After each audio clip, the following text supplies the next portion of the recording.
সময়টা সন্ধ্যা 7:31। গল্পের বই পড়ছিলাম। হঠাৎই একটা আননোন নাম্বার থেকে আমার ফোন আসে এবং কল আমি রিসিভ করতে শুনতে পেলাম ফোনের ওপার থেকে আমার সেই বন্ধু কথা বলছে। সে খুব উত্তেজিত এবং একরকম ভাঙা ভাঙা কথায় কথা বলছে। আমি তার উত্তেজনার কারণ জিজ্ঞেস করতেই সে বলে ওঠে, আজ বিকেলে আমাদের বাড়ির পাশের পুকুরে ডুবে মিলি মারা গিয়েছে। এই একটা লাইন আজ পর্যন্ত আমাকে অনুশোচনায় ভুগিয়ে চলেছে। আজও মনে হয় হয়তো আমার কারণেই মিলি আজ আমাদের মাঝে নেই। সেদিন যদি ঘটনাটা শোনার জন্য বাড়ির সবাইকে জোরাজুরি না করতাম, হয়তো মিলি আজ বেঁচে থাকতো। সেদিন থেকে আমি প্রতিনিয়ত মিলির জন্য দোয়া করি, মহান আল্লাহ পাক যেন তাকে জান্নাত নসিব করেন। দয়া করে আপনারাও মিলির জন্য দোয়া করবেন। মূলত এই ছিল আমার জীবনের অদ্ভুত ঘটনা এবং বিস্ময়কর অভিজ্ঞতা এবং একটি বাড়িকে ঘিরে একটি পরিবারের ঘটনা। আশা করি ঘটনাটি আপনাদের ভালো লেগেছে। আজ এ পর্যন্তই। আপনাদের সকলের প্রতি অনেক শ্রদ্ধা ও ভালোবাসা। যেভাবে লেখা আছে আমি সেভাবেই পড়ছি। আসসালামু আলাইকুম রাসেল ভাই ও লিসেনার্স। রাসেল ভাই সবসময় ভালোর দলে, তাই উইশ করলাম না, কিন্তু লিসেনারদের জন্য রইল শুভকামনা। প্রথমে বলি, রাসেল ভাই, আমার ঘটনাটা ভৌতিক নাকি অন্য কিছু আমি নিজেও জানি না, তবে হ্যাঁ, এটা একদম সত্য ঘটনা অবলম্বনে লিখলাম। আর আমি আমার নাম ও একদম সঠিক ঠিকানা লিখছি না, কারণ এটা সুন্দরবনের মধ্যকার ঘটনা এবং এখনও সেখানে প্রচুর মানুষ যায় এবং জীবিকা অন্বেষণ করে। আমার একটা ভুলে তাদের সারা জীবনে একটা ছমছমে অবস্থার সৃষ্টি হোক, আমি সেটা চাই না। আমার গল্প পড়ছেন মানে আমার গল্পটা আপনার ভালো লেগেছে। যাই হোক, লিসেনারদেরও হয়তো ভালো লাগবে আশা করি। ঘটনাটা আমার বাবার মুখে শোনা। আমার বাবার মুখে কয়েকবার শুনেছি, তাই উনি যেভাবে বলছেন আমি সেইভাবে বর্ণনা করছি। ভাবতে পারেন আমার বাবাই লিখছেন, যদিও উনি এখন আর এপারের বাসিন্দা নন। ঘটনা সালটা ঠিক মনে নেই, তবে আমার বয়স তখন 17 বছরের মতো। সংসারের অভাব অনটনের জন্য লেখাপড়ার পাঠ আগেই চুকিয়ে সুন্দরবনে মাছ ধরতাম। সেখান থেকে একটা মাছের ডিপোতে মোহরির চাকরি পেলাম। মাছের ডিপো বলতে সুন্দরবনের জেলেরা যেখানে মাছ বিক্রি করে। তো আমার একটু টাকার প্রয়োজন বেশি ছিল, তাই নিজেই কর্মচারী, আবার নিজেই মোহরি। একজন আলাদা লোক না রেখে মালিকের কাছে একটু বেশি টাকা চেয়ে নিতাম। পাশেই অন্য মালিকের ডিপোতে দুজন হিন্দু লোক থাকত। তাদের বয়স 22-23 হবে। তাদের একজন মোহরি আর একজন কর্মচারী। তো মোহরির কাজ হলো মাছের ও টাকার হিসেব রাখা, আর কর্মচারীর কাজ মাছ তোলা এবং ডিপো ধোয়া মোছা। তবে দুজন মিলে একটা কাজ করতে হয়, সেটা হলো গণমুখে জোয়ারের সময় নৌকা নিয়ে গভীর জঙ্গলে গিয়ে জেলেদের থেকে মাছ মেপে নিয়ে আসা। না হলে তারা আসতে যেতে 2.5 থেকে 3 ঘন্টা নষ্ট হয়। সেটুকু সময় মাছ ধরলে জেলে মহাজন সবার লাভ। তো আমার ওই হিন্দু দুজনের সাথে ও মালিকের সাথে খুব ভালো সম্পর্ক ছিল। ওদের সাথে একসাথে আমি জঙ্গলে যেতাম, তবে আমার ও তাদের নৌকা আলাদা। তো ঘটনার দিন আমি কিছুটা অসুস্থ ছিলাম, মানে জ্বর ছিল। হালকা বৃষ্টি হচ্ছিল সন্ধ্যা থেকে। জোয়ার শুরু রাত আনুমানিক 2:30টার দিকে। তো আমি সন্ধ্যায় ওদের বললাম যে বৃষ্টি হচ্ছে, আবার একটু আমি অসুস্থ, যদি ঘুমিয়ে পড়ি তাহলে আমাকে ডাক দিস যাওয়ার আগে। ওরা সম্মতি দিল। রাতে ওরা কি যেন ভেবে মত পরিবর্তন করলো। ওরা চিন্তা করলো যে আমি অসুস্থ, আমাকে না ডেকে ওরা চলে যাবে এবং আমাদের জেলেদের মাছও ওরা নিয়ে যাবে। রাত আনুমানিক 3টা, ডিপোতেই শুয়ে আছি। হঠাৎ কে যেন আমাকে নাম ধরে ডাকলো। আমি স্পষ্ট শুনতে পেলাম, মনে হলো সুকুমারের গলা। আমি ডাকের উত্তর দিলাম, তোরা নৌকা খুলতে থাক, আমি আসছি।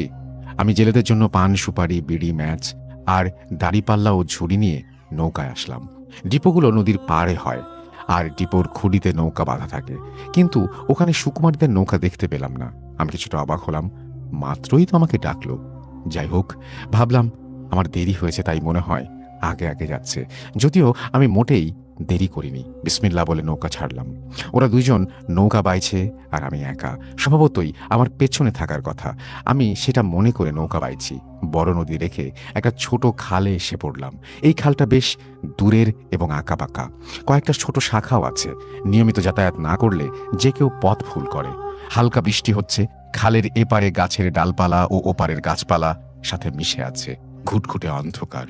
তবে আমার নৌকার ছোঁয়ের মধ্যে একটা বড় ল্যাম্প আছে, যেটা টিনের কৌটায় সলতে দিয়ে বানানো এবং কেরোসিনের দ্বারা চলে। আমি যেহেতু সুন্দরবনে আগে মাছ ধরতাম, তাই অতটা ভয় নেই, স্বভাবতই আমি সাহসী। কিন্তু আজকে খালের ভেতর ঢোকার সাথে সাথেই যেন আমার হৃদয়ের মধ্যে কেমন একটা অস্থিরতা। এমনিতে আমি অসুস্থ, তার উপর বৃষ্টি, আর এই ভয়ঙ্কর জঙ্গলের পথে আমি একা। আমি ভাবছি ওরা আমার থেকে খুব দূরে না, কারণ খালে অল্প দূরত্বে নৌকা চালিয়ে গেলে পানিতে এক ধরনের সাদা দাগ পড়ে, যা অন্ধকারে বোঝা যায়। তো আমি সেই সাহসে নৌকা বাইছি। এবার আমার যেন ভয় করছে খুব। মনে হলো আমার আশেপাশে কেউ আছে, যে আমার সাথে ওপর দিয়ে গাছ দিয়ে চলছে, এবং মাঝে মাঝে তার গরম নিঃশ্বাস আমার ওপর পড়ছে। আমার সমস্ত শরীর যেন হিম হয়ে আসছে। আমি তো মাত্রই খালের ভেতর ঢুকলাম, এখনো অনেক পথ, কিন্তু মনটাকে আজ আর ভয়মুক্ত করতে পারছি না। একবার মনে হলো আমি সুকুমারের নাম ধরে ডাকি, কিন্তু আবার নিজেকে প্রবোধ দিলাম যে ওরা আমার সামনে, এই বিশ্বাস নিয়ে আজকে যেতে হবে। যদি ডাকের উত্তর না আসে তাহলে? এই যখন ভাবছি, ঠিক তখনই আমার পেছনে একটা গাছের ডাল বিকট শব্দে ভেঙে পড়ল। আমি আর আমার মধ্যে নেই। পেছনে তাকাইনি আমি, শুধু দোয়া পড়ছি আর নৌকা বাইছি সকল শক্তি দিয়ে। কতদূর আসলাম, কতদূর বাকি ছিল কিছুই জানি না। এমনিতেই আমার জানটা আমার মধ্যে নেই। এর ভেতরে হঠাৎ হঠাৎ জঙ্গলের মধ্য থেকে কেন যেন বাচ্চা বা মহিলার ভয়ার্ত গোঙানি বা আর্তনাদের মতো শোনা যাচ্ছে, তবে বেশি দূরে মনে হচ্ছে না। এরকম তো আগে কখনো শুনিনি বা হয়নি। আমি তখন আর নৌকা বাইতে পারছি না। বৃষ্টি আর জ্বরের শীতের মধ্যেও আমি স্পষ্ট ঘামছি। আমার আজকেই জীবনের শেষ দিন, তাই জোরে জোরে কালেমা পড়ছিলাম, আস্তাগফিরুল্লাহ পড়ছিলাম, কিন্তু শব্দ করে পড়ায় প্রতিধ্বনিত হচ্ছিল চারিদিকে। এতে আমার ভয় আরো বাড়তে থাকে। হঠাৎ সামনে থেকে একটা বাতাস এসে আমার আলোটা নিভিয়ে দেয়। আমি চোখে আর কিছু দেখতে পাচ্ছিলাম না। দ্রুত ছোয়ের মধ্যে গিয়ে ম্যাচটা নিয়ে ল্যাম্পটা জ্বালালাম, আবার বাইতে থাকলাম আর আল্লাহ আল্লাহ বলে জিকির করতে থাকলাম। কিছুক্ষণ পর অনেক দূর থেকে একবার বাঘের হুঙ্কার শুনলাম। কি ভয়ানক মাটি ফাটা ডাক! আমার বুক শুকিয়ে যাচ্ছে। ৩০ সেকেন্ড পর আবারও ডাকলো। এবার মনে হলো খুব কাছে। তৃতীয়বার যখন ডাকলো তখন মনে হলো একেবারে খাল পাড়ে, আমার নৌকার ১০০ হাত সামনে। আমার আর সামনে যাওয়ার সাহস নেই, তবে পেছনে যাবারও কোনো সুযোগ নেই, কারণ উজান ঠেলে যাওয়া কোনোভাবেই সম্ভব নয়। আমি কিছুক্ষণের জন্য যেন নরকের মধ্যে আছি, এরকম মনে হচ্ছিল। টিপ টিপ বৃষ্টির মধ্যে এতটা অসহ্য গরম, তার সাথে মাঝে মাঝে বনের মধ্যে পানিতে গাছের আজব সব শব্দ। আবার নিভে গেল আলো। আমি আর ধরাতে পারলাম না। খুব বাতাস হচ্ছিল, তাই আলো জ্বলছিল না। কিন্তু অন্ধকারে তো আমি সবার জন্য খাদ্যে পরিণত হব। ৭-৫ না ভেবে জেলেদের বিড়ি ধরালাম। জীবনে প্রথম বিড়ি মুখে নিলাম। না, ধূমপানের জন্য নয়, জীবন বাঁচাতে একটু আলো জ্বালিয়ে রাখার তাগিদে। এভাবে একসময় মরতে মরতে নিজেই সাহস নিলাম। যাই হয়ে যাক হোক, আমার আশেপাশে কেউ নেই, আমাকে আমার জন্য লড়তে হবে। সাহস নিয়ে সব উপেক্ষা করে নৌকা চালাতে থাকলাম। এতক্ষণে চলে আসার কথা ছোট খাল থেকে বের হয়ে আরেকটা বড় নদী। তখন ভয়টা কিছুটা কম, কারণ সেখানে মাঝে মাঝে নৌকা দেখা যায়। সেই রাত, সেই খাল আর শেষ হতে চায় না। একটা সময় দূর থেকে বড় নদীর দেখা পেলাম, তবে ওটুকু যেন যেতে আমি পারছি না। মনে হলো যেন আমাকে কেউ তুলে নিল, পেছন থেকে কিছুতে টেনে নিল। মহান আল্লাহর রহমতে একসময় আমি নদীতে আসলাম। এবার আর ভয় নেই, তবে গায়ে শক্তি পাচ্ছি না। আর এতক্ষণে কতক্ষণ হয়েছে জানি না। দেখি ভোরের আলো। আমি এবারের মতো বেঁচে গেলাম। কিন্তু তারপর যা হলো, সেটার জন্য আমি জীবনে আর জঙ্গলে যাইনি। ভোরের আলো পেরিয়ে মোটামুটি ফর্সা হয়ে গেছে চারিদিক। বহুদূর পর্যন্ত স্পষ্ট দেখা যাচ্ছে। ২টা জেলে নৌকা দেখতে পেলাম। একজন মুরব্বী সাদা দাড়ি, আর ২টা ছেলে। মুরব্বী পরিষ্কার, কিন্তু ছেলে দুটো কালো। মুরব্বী এক নৌকায় পা পানিতে ঝুলিয়ে বসে তসবিহ গুনছে, আর ছেলেটা রান্না করছে। মুরব্বী আমাকে ইশারায় ডাকলেন, আমিও গেলাম, কারণ আমার পানির পিপাসা ছিল। আর এতক্ষণ পর মানুষ দেখলাম। আমি নৌকার পাশে নৌকা রাখতেই মুরব্বী বলল, আব্বা, তুমি তো মেলা ভয় পেয়েছো। আমি অবাক হয়নি। মুরব্বীকে দেখে আধ্যাত্মিক মনে হয়নি, এজন্য উনি আমার হাত ধরে কি যেন পড়ে অনেকক্ষণ পর একটা ফু দিলেন। আমার শরীর থেকে কি যেন বের হয়ে গেল। আমি একদম ফ্রেশ হয়ে গেলাম। অবাক ব্যাপার, আমার গায়ে জ্বরও নেই। আমি পানি খেয়ে মুরব্বীকে ভেঙে বললাম সব। উনি বললেন, তোর মায়ের দুধের জোর অনেক বেশি, তাই তুই বেঁচে গেছিস। তুই যা, তোর জেলেদের থেকে মাছ নিয়ে আয়, আর যাওয়ার সময় আমার মাছগুলো দিয়ে যাস। আমি চলে আসলাম। এসে দেখি আমার জেলেদের মাছ সুকুমার মেপে নিচ্ছে। আমাকে দেখে ওরা সবাই ভূত দেখার মতো চমকে উঠল। ওরা ভেবেছিল আমি একা একা আসতে পারবো না, তাই আমার জেলেদের বলেছে ও আজকে আসবে না, মাছ আমাদের দিতে বলেছে। আমাকে দেখে ওরা লজ্জা পেল। সব শুনে আমার জেলেরা এক প্রকার ওদের মারতে উপক্রম হলো। এমনকি ওদের জেলেরাও ওদের ওপর রেগে গেলেন। যাই হোক, আমি মাছ নিয়ে মুরব্বির ওখানে আসলাম। মুরব্বি সকালে আমাকে খেতে বলল। আমিও মাছের তরকারি দিয়ে খেলাম। কি স্বাদ! কিন্তু অবাক ব্যাপার হলো ওনার ছেলে দুটো এতক্ষণে একটা কথাও বলেনি, চুপচাপ, বোবা বললেও ভুল হবে না। তারপর মুরব্বি মাছগুলো মেপে নিয়ে আমার ডিপোর ঠিকানা বলে দিলে আমি বিদায় নিলাম এবং আসার সময় সেই পথ দিয়ে আসছিলাম আর রাতের স্মৃতি রোমন্থন করতে করতে শিউরে উঠছিলাম। ডিপোতে এসে সব শুনে মহাজন আমাকে 1 সপ্তাহের ছুটি দিলেন বিশ্রামের জন্য। আর এমনিতেই আমি আজকে ডাবল মাছ এনেছি। আমাদের জেলেরা যে পরিমাণ মাছ পেয়েছে মুরব্বি একাই অতটা পেয়েছে। 6 দিন পর ডিপোতে গেলাম। যাওয়ার পর মহাজন আমাকে বলল, চাচা, তোর জন্য একটা চিঠি, একটা লুঙ্গি আর মাছের সব টাকা রেখে গেছে। আমি চিঠি পড়ে অবাক হয়ে গেলাম। উনি আমাকে একটা লুঙ্গি দিয়েছেন, সাথে 6,000 টাকা মাছের টাকা দিয়ে গেছেন আর লিখেছেন, এই টাকা দিয়ে কিছু একটা করো আর জঙ্গলে যেও না, এরপর হয়তো ফিরবে না তুমি। আর আমার বাড়িতে এসো, পেঁচানো হাতে লেখা, সাথে বাড়ির ঠিকানা, খুলনার রূপসা থানার একটা জায়গার ঠিকানা দেয়া আছে, সাথে মুরব্বির নাম। আমি সবকিছু যত্ন করে নিয়ে এলাম। সেখান থেকে 15-16 দিন পর মুরব্বির দেয়া ঠিকানায় যাই। কিছু মিষ্টি নিয়ে আমি ঠিক বিকেলের দিকে ওনার বাসায় যাই। ডাকাডাকির পর একজন মহিলা গেট খুললেন। দেখেই মনে হলো সম্ভ্রান্ত ও ইসলামিক ফ্যামিলি। আমি কার কাছে এসেছি জানতে চাইলে আমি মুরব্বির নাম বললাম। উনি কিছুটা অবাক হলেন এবং আমাকে ভেতরে আসতে বললেন। আমিও গেলাম। বললেন, কি জন্য এসেছো বাবা, বলো। আমি সব বিস্তারিত বলার পর উনি হু হু করে কেঁদে উঠলেন। আমি বুঝতে পারছিলাম না। পরে উনি উঠে গিয়ে একটা ছবির অ্যালবাম নিয়ে এসে বললেন, দেখো তো বাবা, ওনার সাথে দেখা হয়েছিল কিনা। আমি বললাম, হ্যাঁ। তারপর যা শুনলাম তার জন্য লিসেনারদের মতো আমিও প্রস্তুত ছিলাম না। এই চাচা হজ করে এসেছিলেন, একজন হাজি। ওনার 2টা ছেলে ছিল। তাদের নিয়ে প্রায় জঙ্গলে শখের বসে বড়শি বাইতে যেতেন। ছেলেরাও আর যেতে চেত না। যেবার হজ করে আসতেন সেইবারের কথা তিনি কথা দিলেন যে এইবারই শেষ, আর তিনি যাবেন না। কিন্তু ওই শেষ যাওয়া ছিল, আর ফিরে আসেননি। প্রায় 21 বছর হয়ে গেছে। ওনার স্ত্রীও মারা গেছেন, স্বামীও 2 ছেলের শোকে। যিনি বর্ণনা করছিলেন উনি মুরব্বির ছোট মেয়ে, আর 2টা মেয়ে আছে ওনার বড়। লোকমুখে শুনেছেন তাদের বাঘে খেয়ে ফেলেছিল, কিন্তু লাশ পায়নি। আর ওনাদের দেখে ওনার ঠিকানায় আসা আমি প্রথম ব্যক্তি না। সুন্দরবনের নানা প্রান্ত থেকে আগেও 8 থেকে 10 জন এভাবে এসেছেন। কথাগুলো শুনে আমি মিষ্টিটা রেখে খুব আস্তে আস্তে পা ফেলে বাড়িটা থেকে বের হয়ে চলে এলাম। এরপর থেকে আমি জীবনে জঙ্গলে যাইনি। তো এই ছিল ঘটনা। ভালো লাগলে পড়ে শোনাবেন। যদি কেউ প্রমাণ করতে চান তাদের জন্য রাসেল ভাইয়ের ঠিকানা ও নাম দিলাম। এরকম আরও 2 জন আমার জানা আছে যারা ওই মুরব্বিকে দেখেছে। দয়া করে প্রয়োজন না হলে নিচের তথ্য প্রকাশ করবেন না। এই বলে তিনি তার ঠিকানা শেয়ার করেছেন, ঘটনার সাক্ষীকে সেটা তিনি জানিয়েছেন এবং তার ফোন নাম্বার শেয়ার করেছেন। Thank you very much. এটা চমৎকার স্টোরি, খুব ছোট কিন্তু খুবই চমৎকার। অ্যান্ড আশা করছি আপনাদেরও ভালো লেগেছে।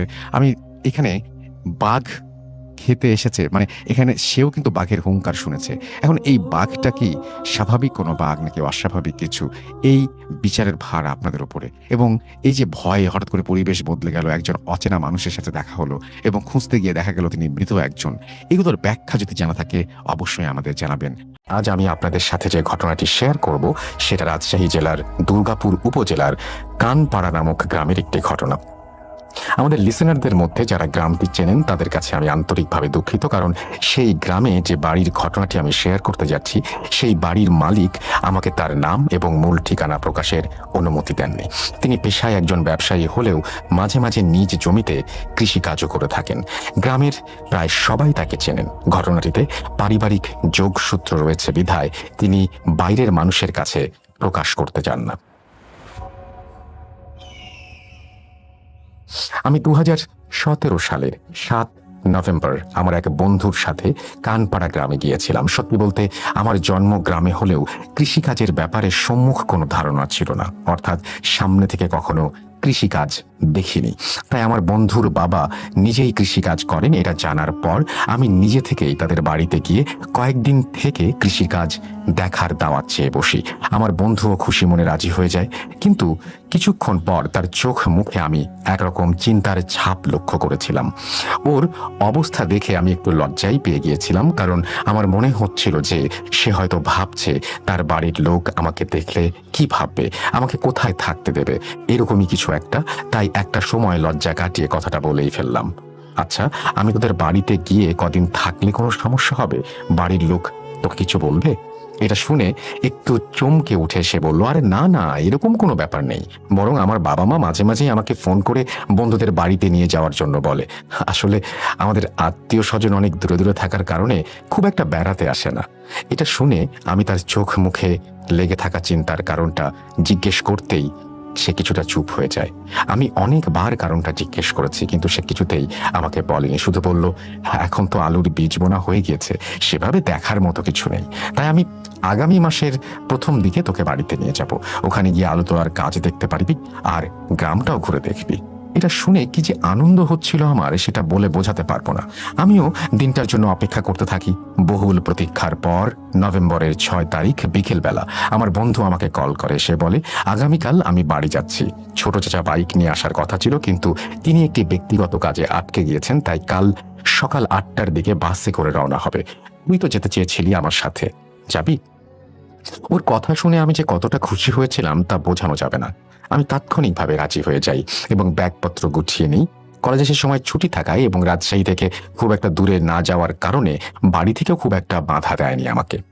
যাই হোক, বন্ধুর কথা মতো আমি সময়ের পূর্বেই বাস স্ট্যান্ডে পৌঁছে যাই এবং সকাল 8টার পরপরই কানপাড়ার উদ্দেশ্যে রওনা হই। মাত্র 8 ঘন্টার রাস্তা। সত্যি বলতে আমি অনেকটা এক্সাইটেড ছিলাম সেই মুহূর্তে। গন্তব্যস্থলে পৌঁছে বাস থেকে নেমে আমরা একটা ভ্যান ঠিক করি এবং বাড়ির উদ্দেশ্যে রওনা দেই। ভ্যান বাড়ি পৌঁছাতে 15 মিনিটের মতো সময় লাগলেও সেটা আমার কাছে মাত্র কয়েক মিনিট মনে হয়েছিল, কারণ কানপাড়া গ্রামের অপরূপ দৃশ্য আমায় মুগ্ধ করে ফেলেছিল। চারিদিকে শুধুই ফসলি জমি, হালকা শীতের আমেজ আর কোমল সূর্য রশ্মিতে শিশির ভেজা সবুজ শ্যামলা শস্য ক্ষেতের মাঝ দিয়ে আঁকাবাঁকা মেঠো পথের যাত্রা। আহা, কি চমৎকার সেই দৃশ্য!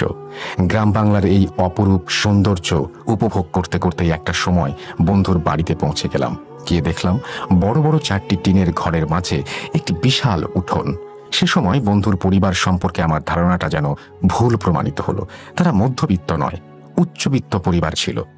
ভেতরে গিয়ে দেখি আন্টি অর্থাৎ আমার বন্ধুর মা রান্নাঘরে বসে রান্না করছেন এবং তার শাশুড়ি মা অর্থাৎ আমার বন্ধুর দাদি রান্নাঘরের বাইরে চেয়ারে বসে আছেন।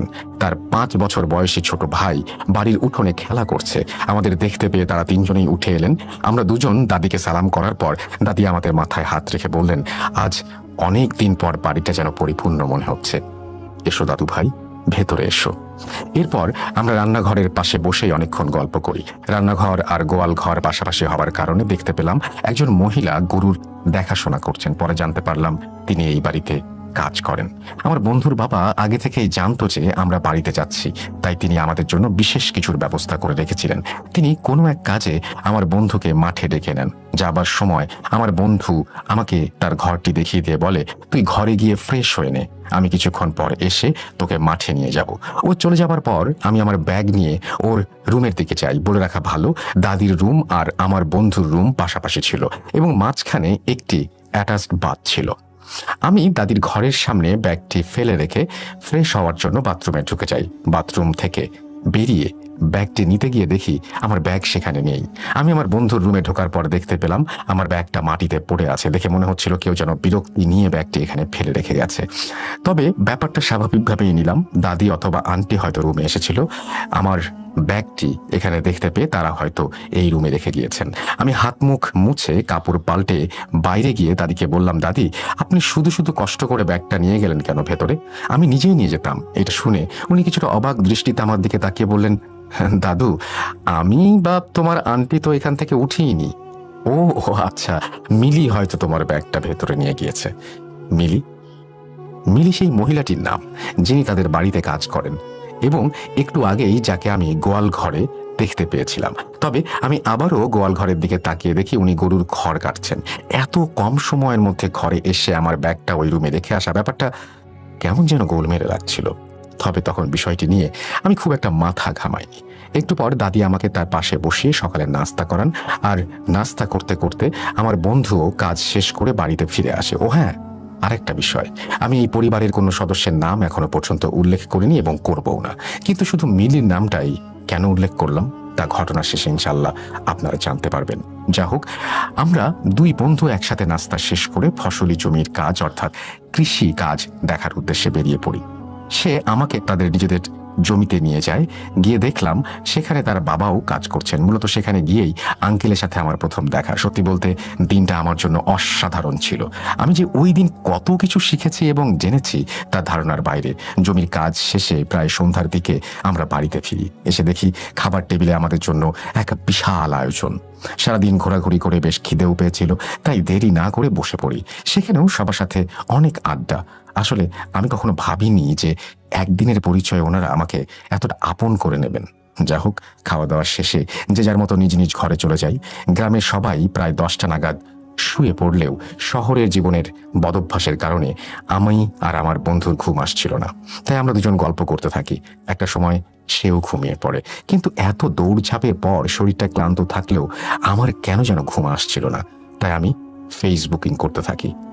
আগেই বলেছি, দাদির রুম আর আমার রুমটা পাশাপাশি অ্যাটাচড বাথরুম থাকার কারণে বিছানায় বসেই স্পষ্টভাবে বাথরুমের দরজাটা দেখা যায়। রাত তখন 12টা 27 মিনিট। হঠাৎই বাথরুমের লাইটটা জ্বলে উঠল। স্বাভাবিকভাবে আমি তাকালাম, কিন্তু কেউই বাথরুমে প্রবেশ করলো না, আবার বেরিয়েও এলো না। অনেকক্ষণ যাবৎ কারো কোনো সারা শব্দ না পেয়ে আমি বিছানা থেকে উঠে গিয়ে এদিক ওদিক তাকিয়ে লাইট বন্ধ করে দিলাম। ভাবলাম ফিউজে সমস্যা হয়েছে, তাই এমনি লাইটটি জ্বলে উঠেছে। আমার বন্ধু বলছিল দাদির রুমে দাদি আর মিলি ঘুমোয়, কিন্তু অতিরিক্ত অন্ধকার থাকার কারণে লাইট বন্ধ করতে গিয়েও কাউকে দেখতে পাইনি। আমি আবার বিছানাতে বসে ফেসবুকিং করতে থাকি। রাত 12টা 47 মিনিট। অদ্ভুতভাবে আবারও বাথরুমের লাইট জ্বলে ওঠে। বাতাসের কারণে দরজাটা হয়তো একটু আগেই খুলে গিয়েছিল, তাই ভেতরের একাংশ দেখা যাচ্ছিল। কিন্তু এবার অবাক করা বিষয় হলো কেউ ভিতরে প্রবেশ করছে না।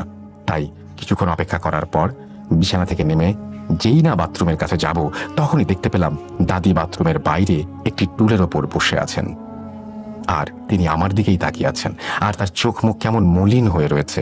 আমি কাছে গিয়ে জিজ্ঞেস করলাম, দাদি আপনি কি ভেতরে যাবেন? আমি সাহায্য করব? তিনি আমার কথা শুনে কোনো উত্তর না দিয়ে বিছানার দিকে চলে গেলেন। আমিও সাত পাত না ভেবে বাথরুমের লাইট বন্ধ করে বিছানায় গিয়ে ঘুমিয়ে পড়লাম। মাঝরাতে দরজায় কড়া নাড়া আর মিলির ডাকাডাকির আওয়াজে ঘুমটা ভেঙে গেল। কিন্তু আমাদের রুমে তো কোনো দরজা নেই। দরজা তো দাদির রুমের সাথে। এত রাতে মিলি বাইরে কি করছে? আর ও তো দাদির রুমেই ঘুমোয়। বিছানা ছেড়ে উঠে বসতে বসতেই কথাগুলো ভাবতে থাকি। দেখলাম আমার বন্ধু ততক্ষণে পাশের রুমে গিয়ে দরজা খুলে দিয়েছে। মিলিকে এত রাতে ঘরে আসার কারণ জিজ্ঞেস করতে সে বলে, দাদি আমার হঠাৎ করে শ্বাসকষ্ট শুরু হয়েছে, মনের ভুলে ইনহেলারটা আমি এই ঘরেই রেখে গেছি, তাড়াতাড়ি ইনহেলারটা দেন ভাইয়া। পাশের রুমে বিছানায় বসে আমি স্পষ্টভাবে মিলির এই কথাগুলো শুনছিলাম, কিন্তু সব কথাগুলো কেমন যেন মাথার ওপর দিয়ে যাচ্ছিল। দাদি ওষুধ নিতে এসেছে মানে? দাদি তো পাশের রুমে আছে, বরং মিলি এতক্ষণ বাইরে কি করছে? ও তো দাদির ঘরেই থাকার কথা। এগুলো ভাবতে ভাবতে আমার বন্ধু রুমে ফিরে আসে। আমি ওকে ব্যাপারটা জিজ্ঞেস করতেই বলে, দাদি কয়েকদিন যাবত একটু অসুস্থ, তাই বাবা মা তাকে পাশের ঘরে নিয়ে গেছে। মিলি এসেছিল ওষুধগুলো নিতে। দাদির নাকি হঠাৎই শ্বাসকষ্ট শুরু হয়েছে।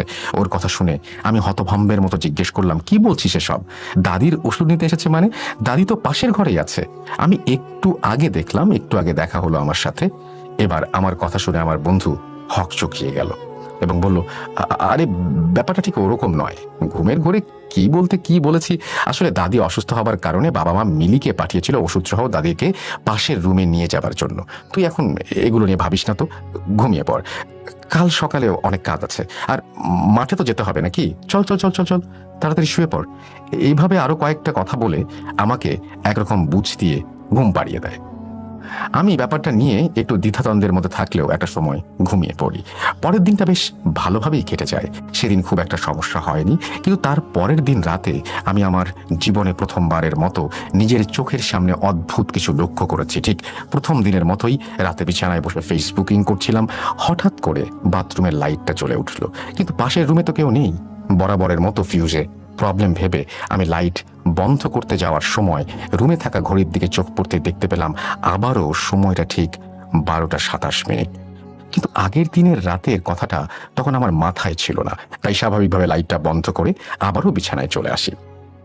কিছুক্ষণ পর আবারও লাইটটা জ্বলে ওঠে। এবার আমি সরাসরি ফোনের দিকে তাকিয়ে দেখি সময়টা ঠিক 12টা 47 মিনিট। এবার আমি সত্যি ভয় পেয়ে যাই। আগের দিনের কথাটাও মনে পড়ে যায়। আমার সাহস হচ্ছিল না আবার গিয়ে লাইটটা বন্ধ করে দিয়ে আসার। আমি আমার বন্ধুকে ডাকতে যাব, ঠিক এমন সময় হঠাৎ আস্তে আস্তে বাথরুমের দরজাটা খুলে যায়। আমি বিছানায় বসে স্পষ্ট দেখতে পাচ্ছিলাম বাথরুমের ভেতরে থাকা তাকের ওপর থেকে আস্তে আস্তে করে শ্যাম্পুর বোতলটা সামনের দিকে এগিয়ে এসে নিচে পড়ে গেল। দেখে মনে হলো কেউ আলতোভাবে বোতলটা টানতে টানতে ফেলে দিল।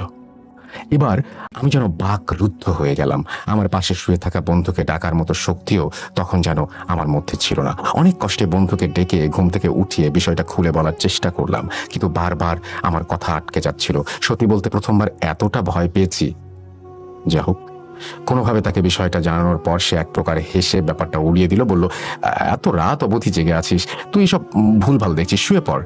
এটা শুনে আমি সজোরে ওর হাতে একটা আঘাত করে বললাম, একজন মানুষ প্রতিদিন ভুল কিছু দেখতে পারে না, আর তুইও আজকে আমাকে ভুলভাল বোঝাতে আসিস না। আমার কাছে প্রমাণ আছে, এই দেখ, লাইটটা এখনো জ্বালানো আর শ্যাম্পুর বোতলটা এখনো নিচে পড়ে আছে। আমার কথা শুনে ও আমার ভয় কাটানোর জন্য আমাকে এক প্রকার জোর করে বাথরুমের কাছে নিয়ে গেল। কিন্তু অবিশ্বাস্য হলেও সত্যি, শ্যাম্পুর বোতলটা নিচে পড়ে ছিল না। ওটা ঠিক আগের জায়গাতেই সুন্দরভাবে সাজিয়ে রাখা ছিল। এটা কিভাবে সম্ভব? আমি তো নিজের চোখে সবটা দেখেছি। এতটা ভুল হতে পারে আমার চোখে দেখা? সবকিছু ঠিকঠাক আছে দেখে একরকম হাসতে হাসতে ও আমাকে অভয় দিতে থাকে। কিন্তু এরপর যা ঘটলো তা দেখার জন্য আমি একদমই প্রস্তুত ছিলাম না। দাদির রুমের দরজার পাশে একটা ফ্রিজ রাখা ছিল। সেই ফ্রিজের ওপরে একটা মাটির হাঁড়ি। আমার বন্ধু ঠিক ফ্রিজের সামনেই দাঁড়িয়েছিল এবং কিছুটা অন্ধকার থাকার কারণে আমি ব্যাপারটা খেয়াল করিনি। দুজন সামনাসামনি দাঁড়িয়ে কথা বলতে বলতে আমি দেখতে পেলাম ওর পেছন থেকে একটা কালো পর্দা যেন সরে গেল আর ফ্রিজটা দৃশ্যমান হয়ে গেল। ব্যাপারটা ছিল অনেকটা অন্ধকারের ভেতর আরো গাঢ় অন্ধকার কিছু একটা। কালো পর্দার মতো জিনিসটা সরে যাওয়ার পর আমি স্পষ্ট দেখতে পেলাম ওই মাটির হাঁড়িটা কেউ যেন ইচ্ছে করে নিচে ফেলে দিল। এরপর সত্যি আর কিছু বলার ছিল না।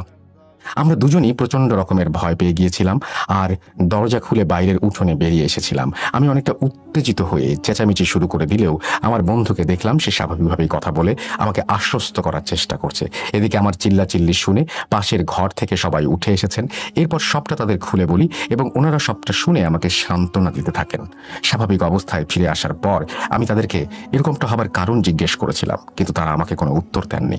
তাই মনে মনে ঠিক করে নিয়েছিলাম ওই বাড়িতে আমি আর থাকতে চাই না। সকাল হলেই আমি এখান থেকে চলে যাব। কিন্তু দাদি আমাকে যেতে দিতে নারাজ। তিনি বললেন, আজ যা যা হয়েছে সেগুলো ভুলে যাও। এরকমটা আর হবে না দাদু ভাই। অনেক বছর যাবৎ আমাদের বাড়িতে কেউ অতিথি হয়ে আসে না, কিন্তু তুমি এসেছো দাদু ভাই, আর কটা দিন এখানে থেকে যাও। অন্তত এই বুড়ি মানুষটার কথা রাখো। এটা শুনে আমি অনেক দ্বিধাদ্বন্দ্বের মধ্যে ছিলাম। বারবার ভাবছিলাম, এটা কি হলো? আমি কি কোনো ট্র্যাপে পড়ে গেলাম? ওনারা কেন আমাকে কোনো কিছু পরিষ্কারভাবে বলছেন না, আর এখন আবার আমাকে যেতেও দিতে চাইছেন না? আমি অনেকটা ভয়ের ভেতর ছিলাম সেই মুহূর্তে। মনে মনে ভাবছিলাম সকাল হলে কোনোভাবে এখান থেকে পালিয়ে যাব। যা হোক, কোনোভাবে রাতটা কাটিয়ে ফজরের আজানের সময় আমি ব্যাগপত্র গুছিয়ে নিই পালিয়ে যাবার জন্য। কিন্তু আঙ্কেলের কাছে ধরা পড়ে যাই। উনি কিছু না বলে আমার হাতটা ধরে ওনার ঘরে নিয়ে যান আর দাদিকে সবটা জানান। দাদি আমাকে বারবার অভয় দিতে থাকলেও আমার মন কোনোভাবেই সেখানে থাকতে চাচ্ছিল না। শেষমেশ আমি তাদেরকে একটা শর্ত দেই, তারা যদি আমাকে এই বাড়ির পুরো ঘটনাটা পরিষ্কারভাবে বলেন এবং গতকাল রাতে কেন এমনটা হলো সেটা খুলে বলেন, তাহলেই আমি থেকে যাব। এই শর্ত শুনে আঙ্কেল আর দাদি কিছুক্ষণ চুপ করেছিলেন আর দুজন দুজনের দিকে তাকিয়েছিলেন। একটা সময় দাদি আমার শর্তে রাজি হয়ে গেলেন এবং বলেন, আজ মাগরিবের পর আমি তোমাকে সবটা বলবো, কিন্তু এখানেও একটা শর্ত আছে। মাগরিবের নামাজের পর থেকে এশার আজান পর্যন্ত ঠিক যতটা সময় থাকবে সেই সময়ের মধ্যে ঘটনাটা শেষ করতে হবে।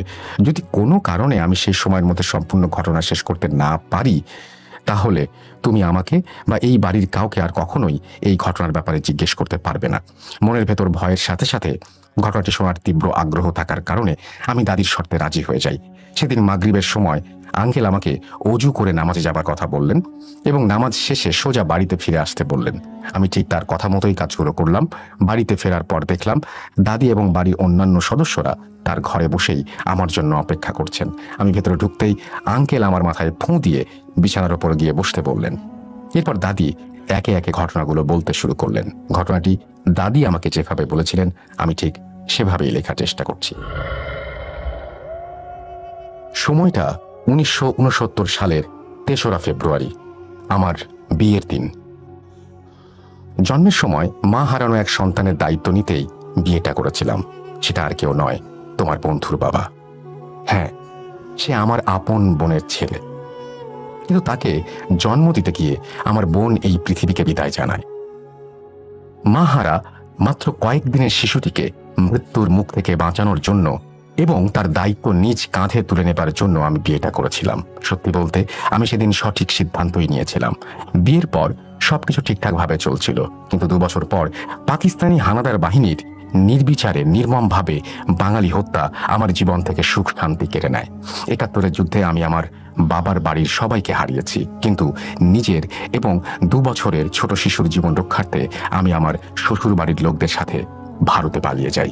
সেখানে কষ্টের দিনগুলোর কথা নাই বা বলি। যুদ্ধ শেষে 1972 সালে 2রা মার্চ আমার এই এলাকায় ফিরে আসা, কিন্তু তখন এই এলাকাটার আগের মতো ছিল না। সবকিছু যেন বদলে গিয়েছিল। চারিদিকে শুধুই ধ্বংসাবশেষ। বাড়ির কাছে পৌঁছে দেখি সম্পূর্ণ বাড়ি পুড়িয়ে দেয়া হয়েছে, আর অর্ধেকের বেশি ভেঙে পড়েছে। যুদ্ধের আগে এই এলাকাতে মাত্র 3টি পাকা বাড়ি ছিল, তার মধ্যে আমাদের একটা। আমার শ্বশুর আব্বা নিজে বাড়িটি তৈরি করেছিলেন। এই মুহূর্তে একে তো অর্থের অভাব, অন্যদিকে মাথার উপরে ছাদটাও হারিয়ে গিয়েছে। তারপরও অনেক ধৈর্য ধরে এবং কষ্ট করে আমার শ্বশুর 3 দিনের মধ্যে এলাকার মানুষদের সাহায্যে একটি টিনের বাড়ি বানিয়ে আমাদের থাকার ব্যবস্থা করেন। এরপর আস্তে আস্তে আমরা নিজেদের পূর্বের অবস্থায় ফিরতে শুরু করি এবং থাকার জন্য আরও একটি টিনের ঘর বানিয়ে ফেলি। দীর্ঘ 14 বছর পর, অর্থাৎ 1986 সালের দিকে আমরা সম্পূর্ণরূপে আমাদের পূর্বের অবস্থানে ফিরে যেতে সক্ষম হই। এই 14 বছরে পূর্বের পাকা বাড়ির কাছ থেকে গভীর রাতে অনেকেই কান্না এবং আর্তনাদের শব্দ শুনতে পেত, কিন্তু কখনো কাউকে খুঁজে পাওয়া যায়নি। সে সময় আমার শ্বশুর চেয়েছিলেন তার মৃত্যুর আগে একটি পাকা বাড়ি তৈরি করবেন। যে কথা সেই কাজ। তিনি লোক জোগাড় করে পূর্বের পাকা বাড়ির জায়গাতেই আবার নতুন করে বাড়ি বানানোর সিদ্ধান্ত নিলেন। কাজ শুরুর পর কয়েকদিন বেশ ভালোই কাটছিল, কিন্তু একদিন সকালে উঠে দেখি আমাদের নতুন বাড়ির তৈরি জিনিসপত্রগুলো চারিদিকে ছড়িয়ে ছিটিয়ে আছে, আর গাঁথনিগুলো ভেঙে পড়ে আছে। তো কে করবে এরকম কাজ?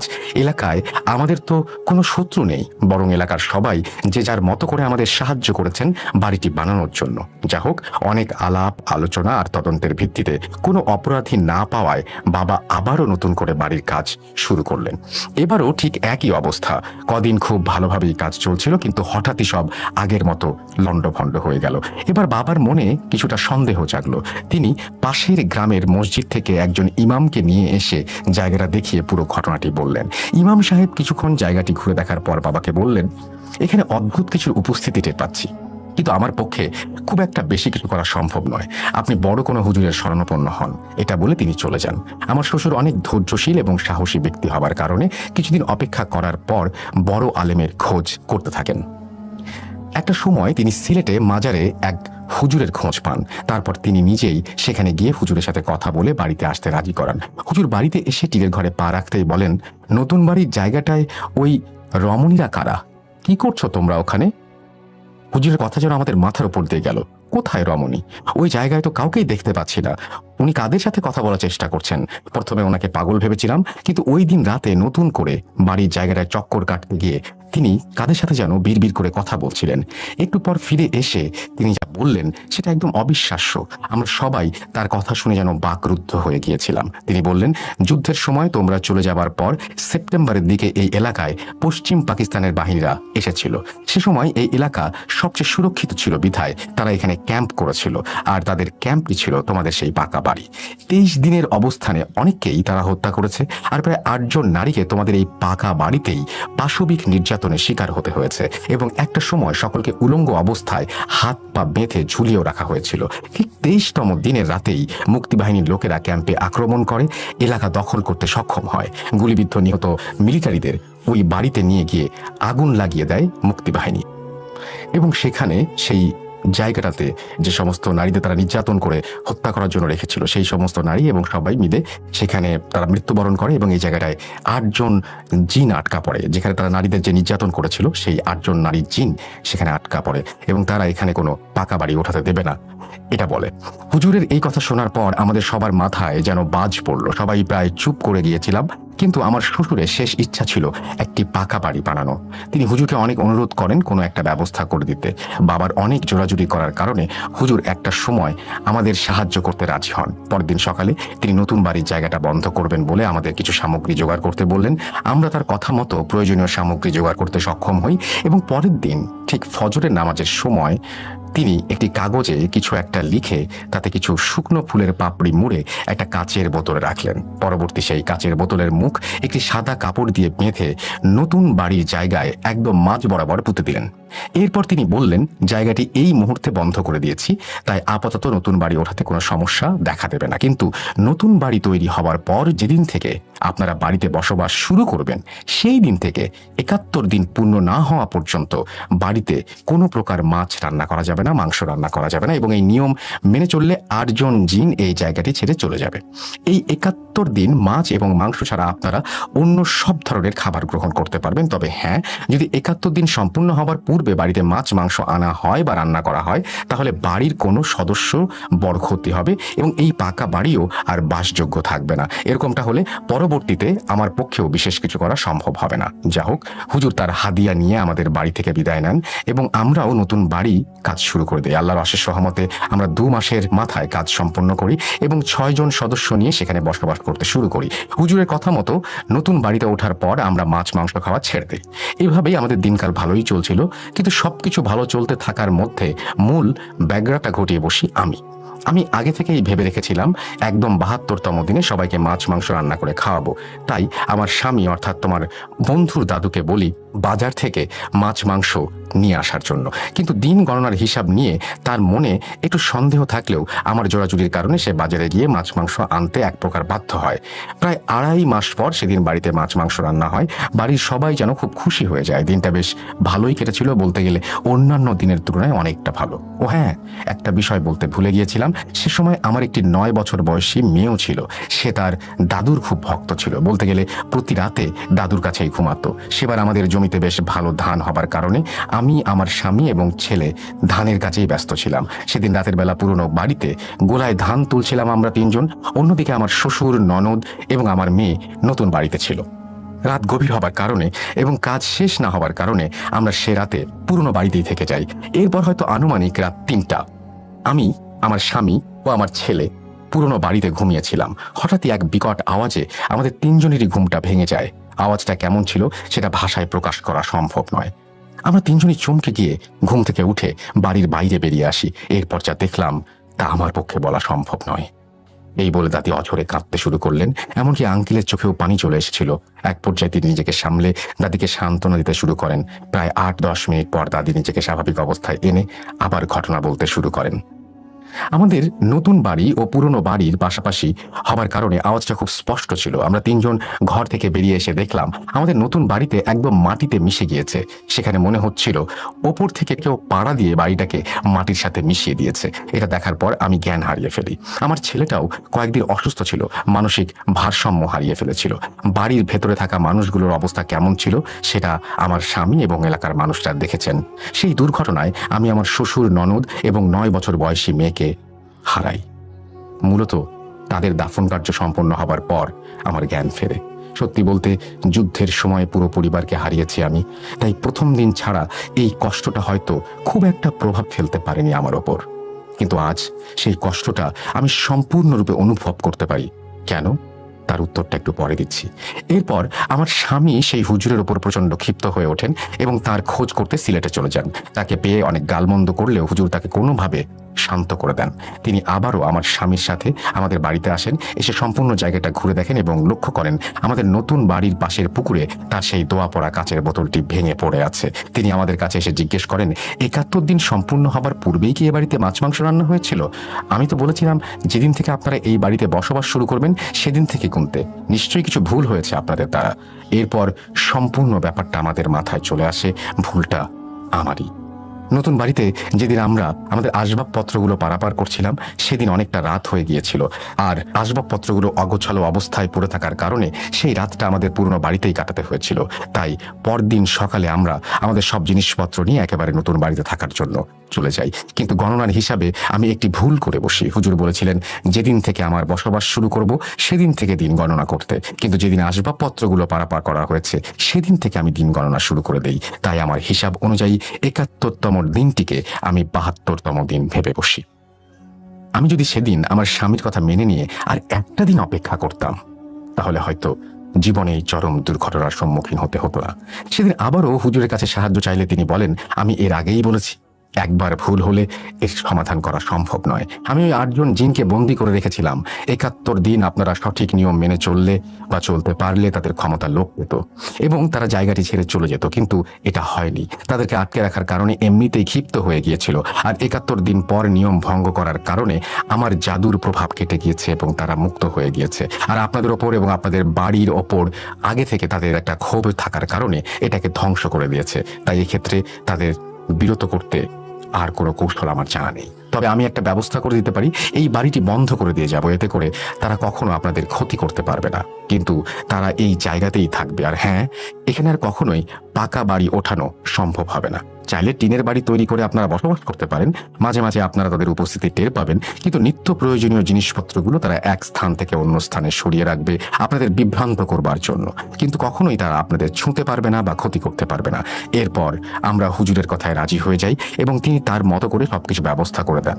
১৯৯৭ সালের দিকে আমরা এই জায়গাতে একটি টিনের বাড়ি তৈরি করি, অর্থাৎ তুমি এই মুহূর্তে যেখানে বসে আমার কাছে ঘটনা শুনছো সেই জায়গা। সেখানে ৮ জন নারী পুড়ে মারা গিয়েছিল এবং আমার শ্বশুর, ননদ এবং মেয়ে দেয়াল চাপা পড়েছিল। প্রায় প্রতি রাতেই এই ঘরে নানান রকমের অদ্ভুত ঘটনা ঘটে, তবে আজ পর্যন্ত কারো কোনো ক্ষতি হয়নি। তোমার বন্ধু ছোটকাল থেকে বিষয়গুলো লক্ষ্য করে আসছে বিধায় সে এই ব্যাপারগুলো স্বাভাবিকভাবে নিতে শিখে গেছে। আর তোমাকে বা পাড়া প্রতিবেশীকে না জানানোর কারণ হলো এটা জানতে পারলে হয়তো আবারও আমাদের পরিবারকে কেউ ক্ষতি করবে। হুজুর বলেছিলেন ব্যাপারটা, তাই ১৯৮৬ সালের ওই ঘটনার কারণে আজ পর্যন্ত কেউ সঠিকভাবে জানে না, এমনকি আমাদের কোনো আত্মীয় স্বজনও নয়। তারা জানেন যে বাড়িটা সঠিকভাবে বানানো হয়নি, যার জন্য ভেঙে পড়েছিল। আর অপঘাতে ৩ জন মানুষের মৃত্যুর কারণে মাঝে মধ্যে অদ্ভুত কিছু লক্ষ্য করা যায়। সেই ভয়ে তারা আমাদের বাড়িতে থাকতে ভয় পায়। কেউ কেউ বেড়াতে এলেও সকালে এসে বিকেলে চলে যায়। বাড়িতে নতুন মানুষ এলে তাদের উপস্থিতি বিশেষভাবে লক্ষ্য করা যায়, তবে ২-৩ দিন থাকলে সবটা আগের মতো স্বাভাবিক হয়ে যায়। কিন্তু ভয় বস্তুটা এমন একটা জিনিস যা পৃথিবীর সবাইকে কাবু করে ফেলতে পারে। দাদি হয়তো আরো কিছু বলতে যাচ্ছিলেন, কিন্তু কথা বলতেই ঈশার আজান পড়ে যায়। আমি দাদির বলা প্রতিটি কথায় খুব মনোযোগ সহকারে শুনছিলাম। তার ঘটনায় ভয়ের থেকে কষ্টটাই যেন আমাকে বেশি আঘাত করেছে। ওই দিনের পর আরো একটা দিন সেই বাড়িতে আমি থেকেছি, কিন্তু পরবর্তীতে আর কোনো সমস্যার সম্মুখীন হইনি। অনেকগুলো অদ্ভুত অভিজ্ঞতা নিয়ে বাড়ি ফিরে গিয়েছিলাম। বাড়ি ফেরার পর এই বিষয়গুলো অনেক দিন আমার রাতের ঘুমকে কেড়ে নিয়েছিল। কদিন পর আমার এক ফুফাতো ভাইয়ের বিয়ের অনুষ্ঠান ছিল বিধায় বিয়ের আনন্দে সবকিছু ভুলে যেতে থাকি আর একটা সময় স্বাভাবিক জীবনে ফিরে যাই। কিন্তু বন্ধুর গ্রামের বাড়ি থেকে ঘুরে আসার ঠিক ১১ দিনের মাথায় ঘটে যাওয়া এক ঘটনা আজও আমাকে অনুশোচনায় ভোগায়।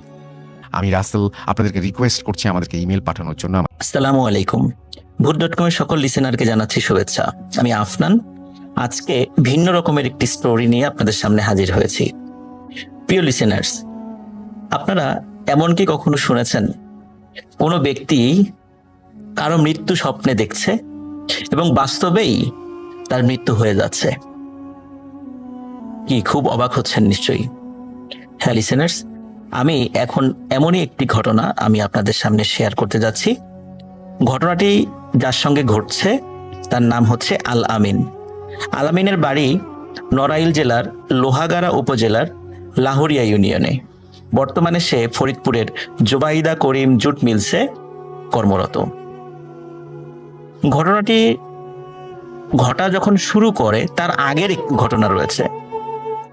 বেসিক্যালি সেই ঘটনার পর থেকে নিয়ে আল আমিন এই ধরনের অদ্ভুত স্বপ্ন দেখছে এবং সেটা বাস্তবায়িত হচ্ছে। সেই অদ্ভুত ঘটনাটি আপনাদের সামনে শুরুতে বলতে চাই। সময় ছিল ২০১৪ সাল। আল আমিন তখন ছিল এসএসসি পরীক্ষার্থী। প্রতিদিন ভোরবেলা তার দুটো প্রাইভেট থাকতো, মানে ফজরের পরপরই একটা প্রাইভেট, তারপরে আরেকটা প্রাইভেট। তখন যেহেতু পরীক্ষার্থী ছিল, পড়ার প্রেশারটাও বেশি ছিল। একদিন সন্ধ্যার পর তার বাসা থেকে হঠাৎ করে বলে যে আল আমিনের খালা অসুস্থ, কিছু খাবার দাবার নিয়ে খালাকে দেখতে যেতে হবে।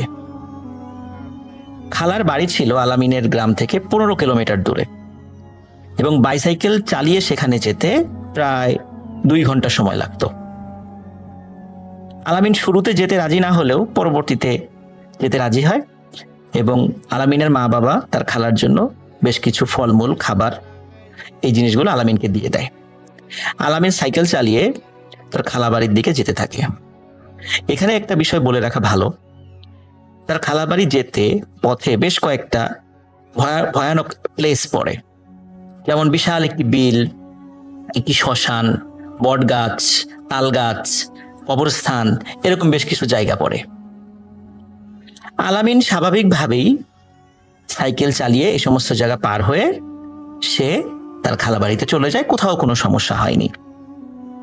খালাবাড়িতে যাবার পর খালাবাড়ির লোকেরা তাকে খুব রিকোয়েস্ট করে রাত থেকে যেতে, কিন্তু আলামিন বলে যেহেতু তার পরীক্ষা নিকটে এবং পরদিন ভোরবেলা তার প্রাইভেট রয়েছে, এই জন্য সে কিছুতেই থাকতে পারবে না। যেহেতু তার লেখাপড়ার এক্সকিউজ সে দিয়েছিল, এই কারণে তার খালাবাড়ির লোকরাও তাকে কোনো বাধা দেয়নি। আলামিন যেহেতু চলেই যাবে, তখন খালাবাড়ির লোকেরা তখন তার জন্য তার পরিবারের লোকদের জন্য রান্না করা খাবার, মাছ, মাংস এবং স্পেশালি একটি মাঝারি আকৃতির মুরগির বাচ্চা, তাজা মুরগির বাচ্চা দিয়ে দেয়, যাতে করে বাড়িতে নিয়ে এটা জবাই করে খেতে পারে। তো আলামিন এই জিনিসগুলো ব্যাগে করে নিয়ে রওনা দেয়।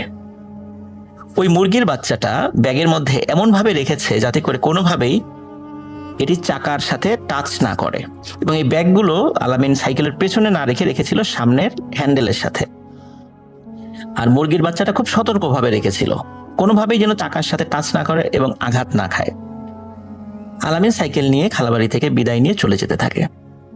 শুরুতেই বলেছি দূরত্ব কিন্তু 15 কিলোমিটার, প্রায় 2 ঘন্টা সময় লাগে যেতে। আলামিন সাইকেল নিয়ে যাওয়া শুরু করে। যেতে যেতে একটি মাঠের কাছে সে চলে আসে।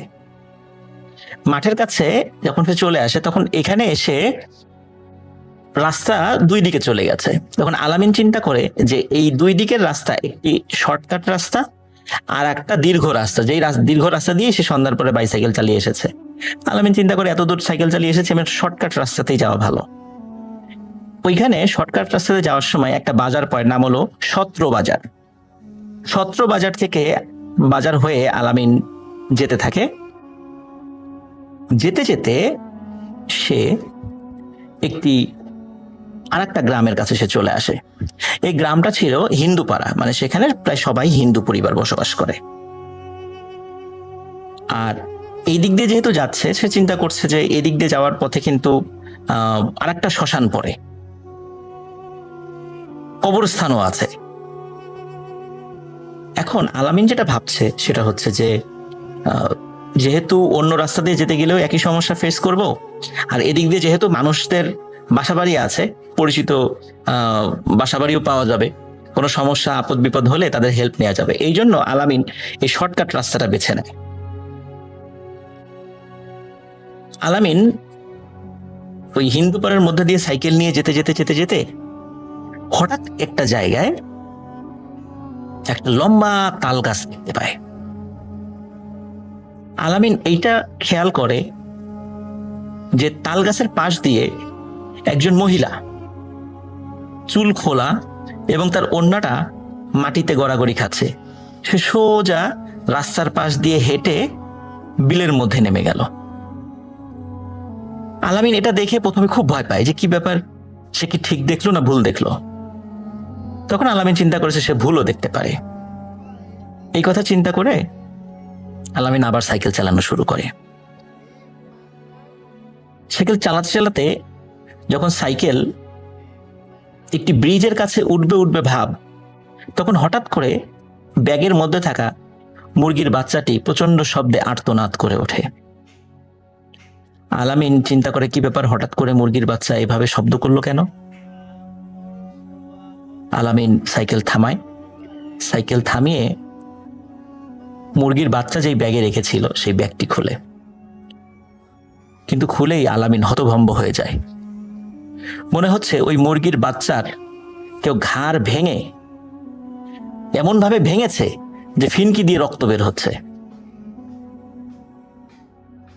আলামিন চিন্তা করে কোনোভাবে হয়তো বা সাইকেলের সামনের চাকার মধ্যে ব্যাগটা চলে গেলেও যেতে পারে, যার ফলে মুরগির বাচ্চাটির মাথা হয়তো বা সাইকেলের মধ্যে ঢুকে গেছে, চাকার মধ্যে ঢুকে গেছে, যার ফলে এই দুর্ঘটনা ঘটেছে। কিন্তু আলামিন এই প্রশ্নের কোনো উত্তর পায় না যে সে যেভাবে ব্যাগটি রেখেছিল কোনোভাবেই মুরগির বাচ্চা সাইকেলের চাকার মধ্যে যাওয়ার কথা নয়, কিন্তু এটা কিভাবে ঘটলো। আলামিন চিন্তা করে হয়তোবা যাই হোক কোনো ভুলের কারণে চলেও যেতে পারে, যেহেতু গ্রামের মেঠোপথ, রাস্তার এবড়ো থেবড়ো রাস্তা, রাস্তায় ঝাঁকি লেগে ব্যাগ এলোমেলো হয়ে সাইকেলের চাকার মধ্যে ঢুকে যেতে পারে। আলামিন ব্যাগের মধ্য থেকে মুরগির বাচ্চাটি বের করে ওই ব্রিজের নিচে ফেলে দেয় এবং আবার সে সাইকেল চালানো শুরু করে। সাইকেল চালাতে চালাতে হঠাৎ করে একটি বটগাছ আলামিন দেখতে পায়। এই বটগাছ কেন্দ্রিক অনেক গল্প সে শুনেছে। বটগাছের নিচে আলামিন একজন মানুষকে দেখতে পায়। দেখে সে একজন পাগল, এবং এই পাগলকে সে আগে কখনো দেখেনি। বড় বড় চুল, খালি গা, পরনে ছোট্ট একটি পোশাক। আলামিনকে দেখে বলে, "এই আলামিন দাঁড়া।" আলামিন খুব অবাক হয়, কি ব্যাপার, তার নাম ধরে তাকে দাঁড়াতে বলছে। আলামিন দাঁড়ায়। আলামিন দাঁড়ানোর পরে ওই পাগলটি বলছে যে, "তুই যেদিক দিয়ে যাচ্ছিস ওদিক দিয়ে যাওয়ার দরকার নেই।" পাগল আরেকটি রাস্তা দেখিয়ে দেয়। যে রাস্তাটি দেখিয়ে দেয় ওই রাস্তাটি বাজারের দিকে গিয়েছে, বাজারটির নাম হচ্ছে বাতাসি বাজার। আলামিন চিন্তা করে যে এই রাতের বেলা এই পাগল তাকে একটা রাস্তা দেখিয়ে দিচ্ছে, সে পাগলের কথা কেন শুনবে, এই চিন্তা করে সে পাগলের কথা শোনে না। কথা না শুনে সে যেই পথ দিয়ে যাচ্ছিল সেদিকে যাওয়া শুরু করে। আলামিন সাইকেল নিয়ে যাচ্ছে, যেতে যেতে হঠাৎ করে আলামিনের যে সমস্যা আলামিন ফেস করে সেটা হচ্ছে সাইকেলের চেন পড়ে যাওয়া শুরু করে। ঘন ঘন সাইকেলের চেন পড়ে যাচ্ছে এবং সে বারবার সাইকেলের চেন উঠাচ্ছে। খুবই বিরক্তিকর একটি বিষয়। কিন্তু আলামিন বুঝতে পারছে না যে কি ব্যাপার, কি হলো, এতটা পথ পাড়ি দিয়ে আসলাম, কোনো সমস্যা হলো না। এই পাগল বলল যে একটা পথে যেতে, ওইদিকে না গিয়ে আমার পছন্দ মতো পথ দিয়ে আগাচ্ছি, তা হঠাৎ করে সাইকেলের চেন পড়ছে। তা আলামিন মনে করে হয়তোবা সাইকেলের কোনো যান্ত্রিক ত্রুটির কারণে সাইকেলের চেন পড়তেও পারে। সে বারবার চেন উঠাচ্ছে আর সাইকেল চালাচ্ছে, কিন্তু সে খুব বিরক্ত হয়ে যাচ্ছে যে এইভাবে তো আর কতক্ষণ সে এইভাবে সাইকেল নিয়ে চালাতে পারবে, কারণ এতবার চেন পড়লে আসলে সাইকেল চালানো সম্ভব নয়। আর তখনও তার গন্তব্য থেকে দূরত্ব ছিল 3 থেকে 4 কিলোমিটার। সে চিন্তা করছে 3 থেকে 4 কিলোমিটার তো সাইকেল ঠেলে ঠেলে নিয়ে যাওয়া কঠিন। তারপরও সে চেষ্টা করছে আর কি যতদূর সম্ভব চালিয়ে যাওয়ার জন্য। আলামিন সাইকেল এভাবে চালাতে চালাতে একটি কবরস্থানের কাছে চলে আসে। যখনই কবরস্থানের কাছে চলে আসে আলামিন বিকট একটি গন্ধ পায়, মনে হচ্ছে পচা লাশের গন্ধ। আলামিন একটা বিষয়ে চিন্তা করে যে লাশের গন্ধটা কোথা থেকে আসছে। চিন্তা করে হয়তোবা কোনো ভাঙা কবর থেকে এটা আসতেই পারে, যেহেতু পাশেই কবরস্থান। কিন্তু আলামিন খেয়াল করে না, এই গন্ধটি কবরস্থান থেকে আসছে না, এটি আসছে সামনের দিক থেকে, মানে রাস্তা থেকে। তার মানে রাস্তায় কোনো কিছু, এমন কিছু পড়ে আছে যেটা থেকে তীব্র গন্ধ বের হচ্ছে। আলামিন ভাবে হয়তোবা রাস্তায় কোনো মরা কোনো প্রাণী পড়ে থাকতে পারে, যেটা পচে গেছে, যেটা থেকে দুর্গন্ধ আসতে পারে। তা আলামিন এটা ভেবে আবার সে সাইকেল চালানো শুরু করে। কবরস্থান পার হয়ে আরেকটি ব্রিজ রয়েছে। আলামিন স্বাভাবিকভাবে ব্রিজে ওঠার জন্য সাইকেলটা স্পিডটা বাড়িয়ে দেয়, যেহেতু ব্রিজটা উঁচু দিকে, সাইকেলটা নর্মাল স্পিডে চালালে সাইকেল ব্রিজে উঠবে না, এই জন্য স্পিডটা বাড়িয়ে দেয়। কিন্তু অদ্ভুত ব্যাপার, আলামিন খেয়াল করে যে এখন সাইকেলের চেন পড়ছে না, সাইকেল সে চালাতে পারছে। কিন্তু সেই সাথে আর একটা বিষয় আলামিন খেয়াল করে যে সে যেই গতিতে সাইকেল চালাচ্ছে, সাইকেলের গতি সেটা নেই, গতি অনেক কম। এবং হঠাৎ করে আলামিনের কপালে এবং নাকে পাখির ডানার আঘাত লাগে। শত শত পাখি তার মুখের সামনে দিয়ে উড়ে যাচ্ছে। সবই কালো রঙের পাখি, কারণ চাঁদের আলোতে সেটা দেখা যাচ্ছিল। কিন্তু আলামিন বুঝতে পারছে না যে রাতের বেলা এত পাখি কোথা থেকে আসলো। সাধারণত রাতের বেলা বাদুর বা নিশাচর প্রাণী ছাড়া তো অন্য কোনো পাখি দেখা যায় না, কিন্তু এত পাখি কোথা থেকে আসছে। এবং মনে হচ্ছে পাখিগুলো তাকে ব্রিজে উঠতে দেবে না, যে কোনোভাবেই এই ব্রিজে উঠা তারা থামাবে। কিন্তু আলামিন নাচর বান্দা, সে এই সব প্রতিকূলতা পার হয়ে ব্রিজে ওঠে। কিন্তু ব্রিজে ওঠার পর সে একটা অদ্ভুত বিষয় খেয়াল করে। সে দেখে একটি মহিলা, তার হাতে সাদা কোনো কিছু একটা, মনে হচ্ছে যে অনেকদিন পানির নিচে থাকার ফলে কোনো মানুষ বা অন্য কোনো প্রাণী যাদের শরীরে কোনো লোম নাই, তারা যেমন পানির নিচে কয়েকদিন থাকার পর সাদা ফ্যাকাশে হয়ে যায়, ওরকম ছোট্ট ফ্যাকাশে কিছু একটা। যাদের আলোতে আলামিন স্পষ্টভাবে দেখতে পায় যে ওটি একটি বাচ্চার ডেড বডি, এবং ওই মহিলা ওই বাচ্চার ডেড বডি থেকে খুবলে খুবলে কিছু একটা খাচ্ছে। আলামিন ওই দৃশ্য দেখে আর সহ্য করতে পারে নাই। তখন সে সেখানেই সেন্সলেস হয়ে পড়ে যায়, এবং সেন্সলেস হয়ে পড়ার আগে সে প্রচন্ড জোরে একটা চিৎকার করে। ওদিকে আলামিনের যে মামা, ওনার আবার বাতাসি বাজারে ওনার ব্যবসা বাণিজ্য ছিল, দোকান ছিল।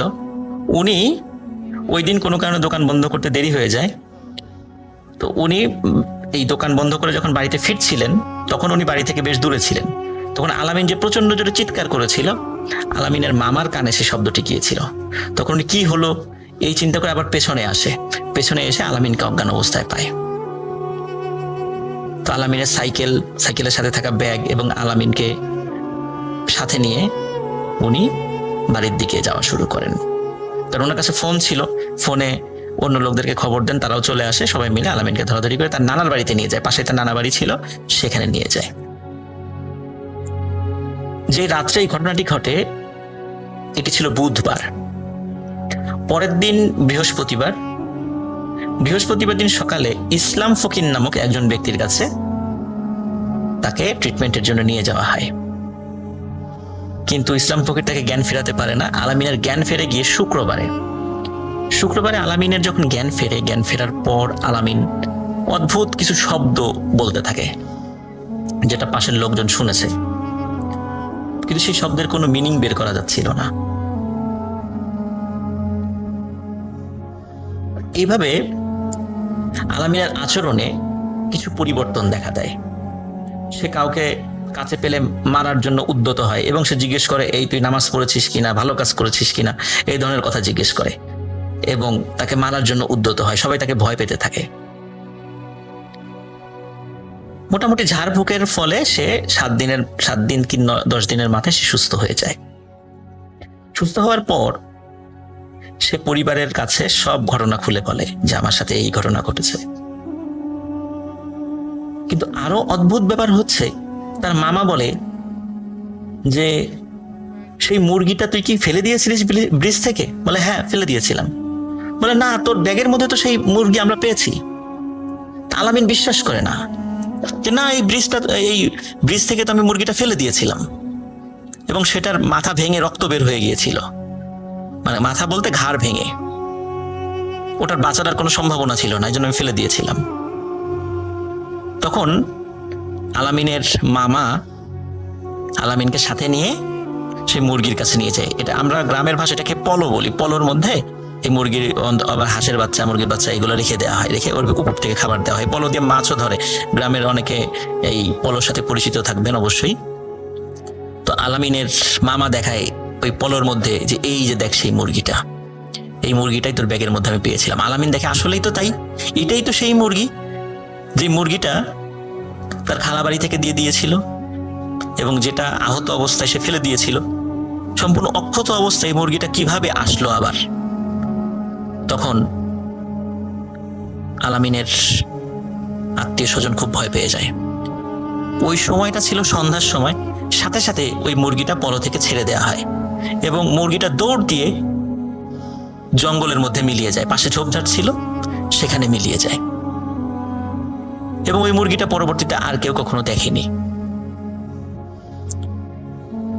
যাই হোক, এরপর থেকে আলামিন অদ্ভুত কিছু স্বপ্ন দেখতে থাকে। সেই স্বপ্নে সে দেখে তার আত্মীয় স্বজন, একদম নিকট আত্মীয় স্বজন মারা যাচ্ছে। প্রথমে দেখে তার মামিকে, তার মামির মৃত্যু সে স্বপ্নে দেখে। যে রাত্রে স্বপ্নে দেখেছে তার পরের দিনই মামির মৃত্যুর খবর তারা পায়। এরপর তার আপন নানার মৃত্যুর স্বপ্ন আলামিন দেখে এবং সত্যি তার পরের দিন তার আপন নানারও মৃত্যু হয়ে যায়। এইভাবে সে মামি, কাকা, মাওই, নানা এরকম তার অসংখ্য আত্মীয় স্বজনের মৃত্যু স্বপ্নে দেখতে থাকে এবং সত্যি সত্যি স্বপ্ন দেখার পর তাদের মৃত্যু হয়। সে যে শুধু আত্মীয় স্বজনের মৃত্যু দেখেছে তা কিন্তু নয়, সে পাড়া প্রতিবেশীর অনেকেরই এই মৃত্যুর স্বপ্ন দেখেছে এবং সেটা বাস্তবায়িত হয়েছে।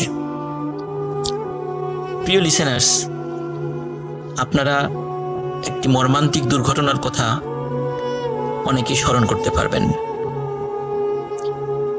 এই কিছু মাস আগে মে মাসে মাওয়ায় ভয়াবহ স্পিডবোট দুর্ঘটনা ঘটে এবং সেই দুর্ঘটনায় 26 জনের মৃতদেহ উদ্ধার করা হয়। এই দুর্ঘটনা যেদিন ঘটে তার আগের রাত্রে আলামিন স্বপ্ন দেখে তার মামাতো বোন, তার নাম হচ্ছে রজনী, এই রজনীর হাজবেন্ড সে নৌকা ডুবে মারা গেছে। পরের দিন সে সকালে রজনীর কাছে ফোন করে, তোমরা সবাই ঠিকঠাক আছো? ভাই ঠিক আছে? বলে হ্যাঁ ঠিক আছে। বলে যে সে তো ঢাকা আছে, ঢাকা থেকে আজকে ফেরার কথা, মানে বাড়িতে আসবে। ঘণ্টাখানেকের মধ্যে একটি দুঃসংবাদ সবাই পায়। মাওয়ায় ভয়াবহ স্পিডবোট দুর্ঘটনায় 26 জন মানুষ মারা যায়, তার মধ্যে তার মামাতো বোন রজনীর হাজবেন্ডও ছিল। প্রিয় লিসেনার্স, আমি জানি না যে আপনারা এই ঘটনাগুলো বিশ্বাস করবেন কি করবেন না। বিশ্বাস করা না করা একান্তই আপনার ব্যাপার। 2014 সালের পর থেকে আলামিনের সাথে এই যে অদ্ভুত ঘটনা ঘটল এবং এখনো মৃত্যু কেন্দ্রিক যে ঘটনা ঘটে চলছে, এটা কিন্তু চলমান রয়েছে, এখনো ঘটছে, ভবিষ্যতেও ঘটবে কিনা আমরা জানি না। তো এই বিষয়টা আমার কাছে এতটাই অদ্ভুত লেগেছে যে আমি একটু উপন্যাসে এরকম একটি গল্প শুনেছিলাম যে কোনো একটি মেয়ে, সে যার মৃত্যু হবে স্বপ্নে দেখে দেখে সেই লোকটার পিছনে একটি জন্তুর মতো কিছু একটি দাঁড়িয়ে আছে এবং এর কয়েকদিনের মাথায় সেই মানুষটির মৃত্যু ঘটে। এটি উপন্যাসের একটি গল্প ছিল, একটি উপন্যাস ছিল, কিন্তু বাস্তবেই যে এমন কোনো মানুষের দেখা পাবো এটা আমি আসলে ভাবি নাই। খুব তাড়াতাড়ি আলামিনকে আপনাদের সামনে ইনশাল্লাহ আমি নিয়ে আসার চেষ্টা করব। সবাই ভালো থাকবেন, সুস্থ থাকবেন। রাসেল ভাইকে ধন্যবাদ, ভূত.com এর সাথে জড়িত সকলকে ধন্যবাদ, লিসেনারদেরকে আবারও শুভেচ্ছা জানাচ্ছি। আসসালামু আলাইকুম।